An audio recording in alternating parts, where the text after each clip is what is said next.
မင်္ဂလာပါဒီနေ့လက်ကြတဲ့ပုံစံလေးကကြတော့ဒီ community clinic report ပေါ့နော်အဲ့ဒီပုံစံလေးပဲဖြစ်တယ်အဲ့တော့ဒီပုံစံလေးကိုကျွန်တော်တို့တစ်ချက်စစ်ကြည့်ပြီးတော့ဆက်ရအောင်နော်အဲ့တော့ဒီပုံစံလေးကကျွန်တော်တို့ A4 size စာရွက်ပေါ်မှာ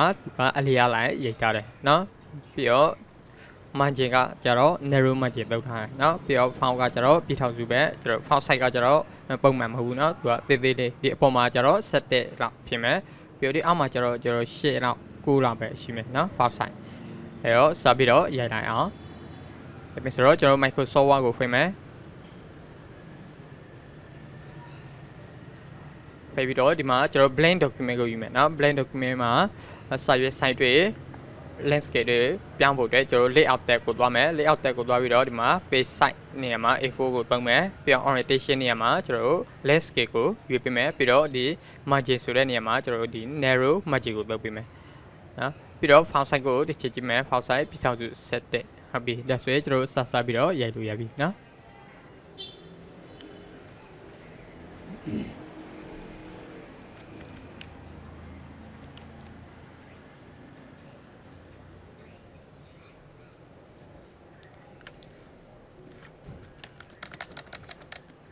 ဟုတ်ပြီစာရိုက်ဖို့အတွက်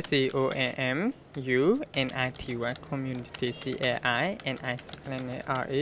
CLINIC report ပေါ့နော်ပြီးတော့နောက်တစ်ခုကပြည်သူလူထုကျမ်းမာရေး sorry ပြည်သူလူထုအခြေပြုကျမ်းမာရေးစာရှာမှုစေခံလုပ်ငန်းဆောင်ရွက်မှုအစီရေခံစားပေါ့နော်ဆောင်ရွက်မှုအစီရေခံစားပြီးတော့အနောက်မှာခွဲစားခွဲပိတ်ထဲမှာကွင်းဆက်ပေါ့နော်ကွင်းဆက်အပြင်နောက်တစ်ကြောင် internet ပြီးဆက်မယ် internet ပြီးဆက်ပြီးတော့မြိတ်မျိုးနဲ့ဆိုတော့ကျွန်တော်တို့ဒီမှာမြိတ်ဆိုတဲ့နေရာမှာချမ်းမျိုးနဲ့တွေတုပ်လို့ရအောင်ကျွန်တော်ကွဲလန်းလေးထားခဲ့မယ်နော်အဲတော့ကွဲလန်းလေးထားပြီးတော့ကွဲလန်းမျိုးနဲ့ပေါ့နော်မျိုးနဲ့ပြီးတော့ပြည်သူ့ကျန်းမာရေးဦးစီးဌာနပြည်သူ့ကျန်းမာရေးဦးစီးဌာန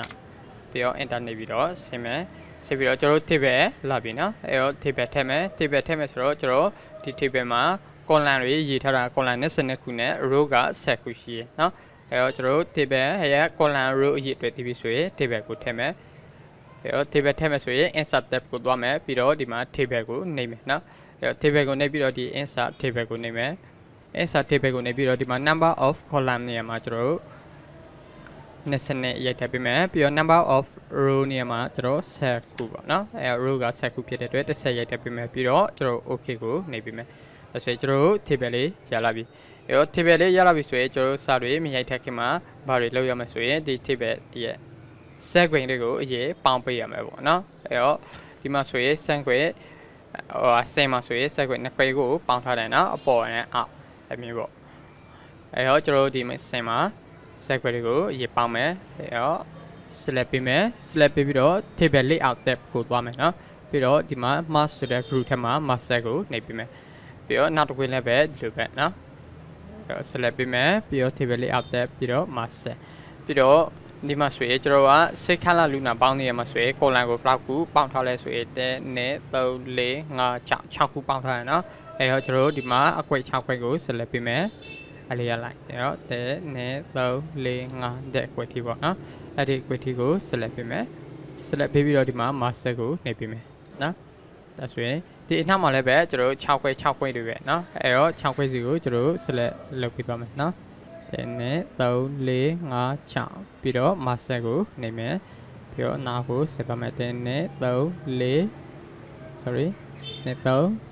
3 4 5 6ပေါ့နော်ဟုတ်ပြီးတော့ master ပြီးတော့နောက်ဆုံးတစ်ခုကကျတော့ဒီမှာ column နဲ့ခုကိုသူပေါင်းပေးထားတယ်နော်အဲတော့ဒီ column နဲ့ခုကို select ပေးမယ်ပြီးတော့ master ကိုနှိပ်ပေးမယ်ဟုတ်ပြီဒါဆိုရင်အပေါ် row တစ်ခုကျွန်တော် mask လုပ်လို့ပြီးသွားပြီနော်အဲတော့ arrow မှာကြည့်မယ်arrow မှာ mask လုပ်စရာမရှိဘူးနော်အဲတော့ကျွန်တော်စာဆက်ရိုက်မယ်အဲတော့စာဆက်ရိုက်မယ်ဆိုတော့ဒီအပေါ်မှာဆိုရင်ကျွန်တော်ကပြည်သူလူထုကျမ်းမာရေးမှာပေါ့အဲ font size က7တဲ့ပေါ့နော်အဲတော့ဒီထဲမှာကျွန်တော် font size ကငယ်ဆိုတော့ကျွန်တော် font size ကိုခံမှန်းပြီးတော့ချိန်ကြည့်ပေးမယ်နော်အဲတော့ font size ကိုကျွန်တော်ရှေ့လောက်ထားကြည့်မယ် ဆက်တဲ့ဆိုရင်10ကိုဟုတ်ပြီရှေ့လောက်ထားကြည့်ကြည့်မယ်နော်ဖောင်ဆိုင်နေရာမှာဒီ table ကို select ပေးမယ်နော် table ကို select ပေးမယ်ပြီးတော့ဖောင်ဆိုင်နေရာမှာရှေ့လို့နေမယ်ရှေ့ကိုရိုက်ပြီးတော့ enter ခေါက်လိုက်မယ်နော်ဟုတ်ပြီဒါဆိုရင်ကျွန်တော်စပြီးတော့ရိုက်မယ်စင်ပြီးတော့မျိုးနေပေါ့နော်ပြီးတော့နောက်တစ်ခုကစေခန်းလာလူနာပေါင်းပေါ့စေခန်းလာလူနာပေါင်းပြီးတော့နောက်တစ်ခုမှကျတော့ကွင်းစင်ကူတာပေး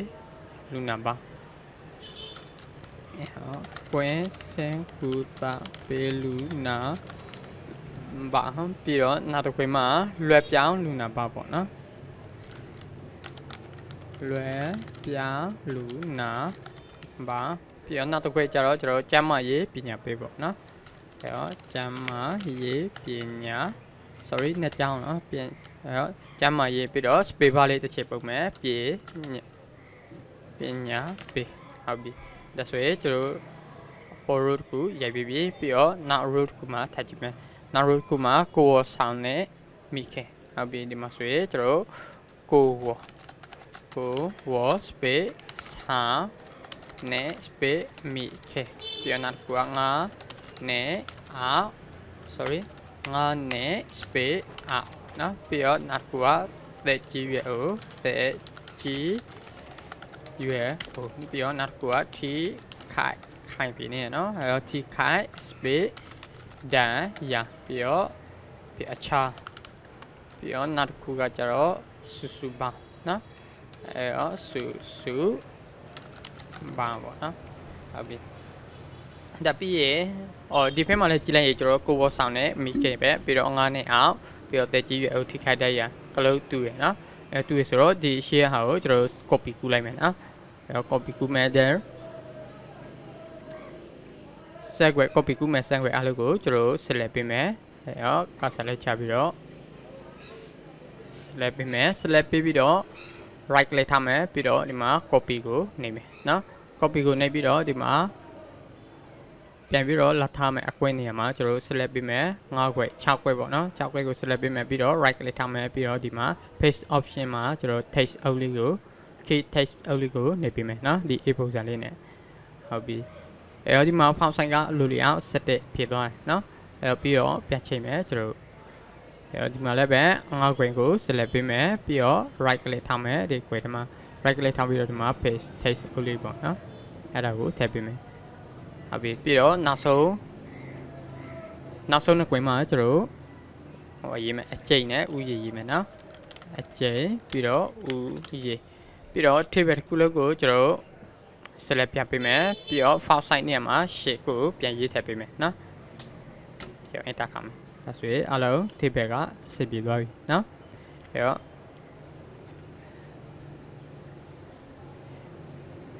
table ပြီးရင်အောက်ဆုံးမှာစာတကြောင်းထပ်ရှိသေးတယ်နော်အဲတော့အောက်ဆုံးမှာစာတကြောင်းထည့်ရမယ်ဒီ table ရဲ့အဆုံးမှာကျွန်တော် cursor ချမယ် cursor ချပြီးတော့ဒီတာ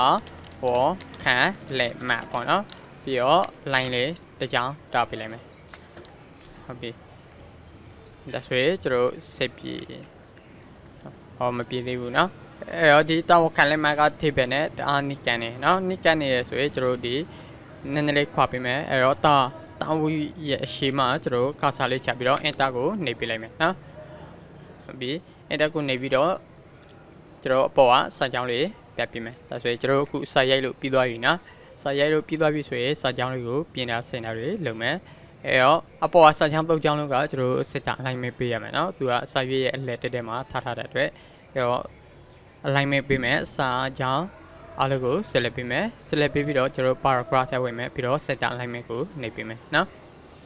ပြီးတော့ဒီမှာစာကြောင်းတစ်ကြောင်းနဲ့တစ်ကြောင်းအရင်ကြီးကွာနေတယ်နော်အဲ့တော့အဲ့ဒီကိုပုံမှန်ဖြစ်သွားအောင်ဆိုရင်ကျွန်တော် paragraph ပြီးတော့ဒီမှာ line and sorry ဒီမှာ line and paragraph space ဆိုပြီးတော့ရှိတယ်အဲ့ဒီကောင်ကိုနှိပ်မယ်နှိပ်ပြီးတော့ဒီမှာ remove space after paragraph ကိုရွေးပေးရမယ်နော်ဟုတ်ပြီပြီးတော့ဒီမှာဒီလိုရွေးပြလိုက်တော့မပြေးလဲဆိုတော့ကျွန်တော်ဒီအောက်ဆုံးကြောင်းက table နဲ့တအားပြီးတော့ကန်သွားတယ်เนาะအဲတော့ကန်သွားဆိုတော့နည်းနည်းလေးနေရာပြန်ထည့်မယ်ဆိုတော့ကျွန်တော်အလွယ်ထည့်မယ်ဆိုတော့ဒီနောက်ငယ်ရဲ့အနားမှာ cursor ချက်ပြီးတော့ enter လေးတစ်ချိန်နှိပ်လိုက်လဲရเนาะအဲ့လိုမျိုးထည့်မယ်နဲ့နီးမှန်လမ်းမှန်ထည့်မယ်ဆိုရင်ကျွန်တော် ဒီစာကြောင်းကို select ပေးရမယ် select ပေးပြီးတော့ဒီ paragraph ထည့်ဝင်မယ်ပြီးတော့ဒီမှာ line and paragraph space ဆိုပြီးတော့ရှိတယ်အဲ့ဒါကိုပြန်နှိပ်မယ်ပြီးတော့ဒီမှာ space after paragraph ကိုနှိပ်ပေးရမယ်နော်ဒါဆိုရင်ဒါကနီးမှန်လက်မှန်ထည့်တဲ့နည်းပေါ့နော်ပြီးတော့ဒီမှာ community clean နဲ့ report နေရာမှာကျွန်တော်စာ font size ကိုနည်းနည်းလေးကြည့်မယ်နော်အဲ font size က7တဲ့ဆိုရင်ကျွန်တော်14လောက်ထားပေးလိုက်မယ်နော်အဲတော့ font size 14ပြပြီပြီးတော့ဒါအားလုံးပြီးတော့ရင်ကျွန်တော်ဒီမှာတစ်ခုရှိတာက table ထက်ကစာလုံးတွေအားလုံးကသူကဟိုအပေါ်လဲ camp နေဘူးပြီးတော့အောက်မှာလဲ camp နေဘူးအားလုံးအလက်တက်ထဲမှာနေเนาะအဲ့တော့ table ထက်ကစာလုံးတွေအားလုံးကိုကြည့်လိုက်ရင်ကျွန်တော် table ထက်က set alignment ပေးထားတယ်เนาะအဲ့တော့ set alignment ကကျွန်တော် paragraph နဲ့ဒီနေရာနေပြီးတော့ပေးလို့မရတော့ဘူးเนาะ table ထဲမှာဆိုရင်အဲ့တော့ table ထဲမှာ alignment ချိန်မယ်ဆိုရင် table တစ်ခုလုံးကို select ပေးမယ်ကိုကဒီတကွေးတဲ့ချိန်မယ်ဆိုလဲရရနော်အဲတကွေးစီလိုက်ချိန်နေကျွန်တော်အချိန်တွေအများကြီးကြာမှာဆိုတော့ကျွန်တော် table တစ်ခုလုံးကိုချိန်မယ် table တစ်ခုလုံးချိန်မယ်ဆိုတော့ table တစ်ခုလုံးကို select ပေးရမယ်အဲ table ကို select ပေးမယ်ဆိုရင် table ရဲ့ level ပဲအပေါ်ဆုံးတောက်မှာကျွန်တော်ဒီ list တောက်တုတ်ခလုတ်လေးတစ်ခုရှိတယ်နော်အဲ့ဒါ table တစ်ခုလုံးကို select ပေးတဲ့ခလုတ်လေးပေါ့နော်အဲတော့ဒီခလုတ်ကိုတစ်ချင်းနှိပ်မယ်နှိပ်ပြီးတော့ကျွန်တော်ဒီမှာ table ရဲ့ layout tab ကိုဝင်မယ်နော် table layout tab ထဲရောက်လာရင်ဒီမှာ alignment ဆိုပြီးတော့တွေ့လိုက်မယ်အဲ့ဒီ alignment မှာကျွန်တော်က align center ဆိုပြီးတော့ရှိတယ်အဲ့ဒါကောင်လေးကိုနှိပ်ပေးမယ်နော်အဲ့ဆိုရင်ကျွန်တော် elected ကိုရောက်လာပြီနော်ဟုတ်ပြီအဲ့တော့ table ကတော့ကျွန်တော်ဒီအထက်မှာဆိုရင် table က row height တွေကအများကြီးနော်အဲ့တော့ကျွန်တော် row height ချိန်ဖို့ကြံသေးတယ်အဲ့တော့ row height ချိန်မဲ့စံခွဲတွေအလုပ်ကိုကျွန်တော် select ပေးမယ်နော်အဲ့တော့ row height ချိန်မဲ့အကွဲတွေကဒီအကွဲနေစနော်စင်အောင်ကနေပြီးတော့ table အစုပ်ထိပေါ့နော်အဲ့တော့ select ပေးမယ်ပေးပြီးတော့ကျွန်တော် table layout ပြီးတော့ဒီမှာ row height မှာ 0.24 ပြင်နေလိုက်မယ်အဲ့တော့ကျွန်တော်က 0.4 လောက်ပေးကြည့်မယ်နော် 0.4 ဟုတ်ပြီဒါဆိုတော့နည်းနည်းကြီးကောင်းပြီပေါ့နော်ဒါပေမဲ့ဘာဖြစ်နေဆိုအမှစာရွက်တယ်စာရွက်လဲအလော့တွေအများကြီးဖြစ်နေပြီအဲ့တော့ကျွန်တော် 0.45 လောက်ထားကြည့်မယ်နော် 0.45 0.47 0.47 sorry 48 47 ထားကြည့်မယ်ဟုတ်ပြီဒီချင်းနေလောက်ဆိုရပဲကျွန်တော်ရပြီနော်ရပြီဆိုရင်ဒီအပေါ်က row လေးကိုနည်းနည်းလေးစာလုံးတွေကြကြညံ့ညံ့ဖြစ်နေတဲ့ပုံစံဖြစ်နေတယ်အဲ့တော့ကျွန်တော် row လေးကိုနည်းနည်းလေးချက်ပေးမယ်နော်အဲ့တော့ row ကိုချက်မယ်ဆိုရင်ကျွန်တော်ဒီအောက်ဆက်ကမြေချောင်းလေးကိုပေါ့မြေချောင်းလေးပေါ်မှာ mouse လေးကိုတင်မယ်တင်ပြီးတော့ mouse ရဲ့ click ကိုဖိပြီးတော့အောက်ကိုဆွဲချလိုက်မယ်နော်အဲ့ဒါ row height ကျဲတယ်နောက်တစ်နည်းပေါ့နော်ဟုတ်ပြီဒါဆိုရင်ကျွန်တော် table လေးရပြီပေါ့နော်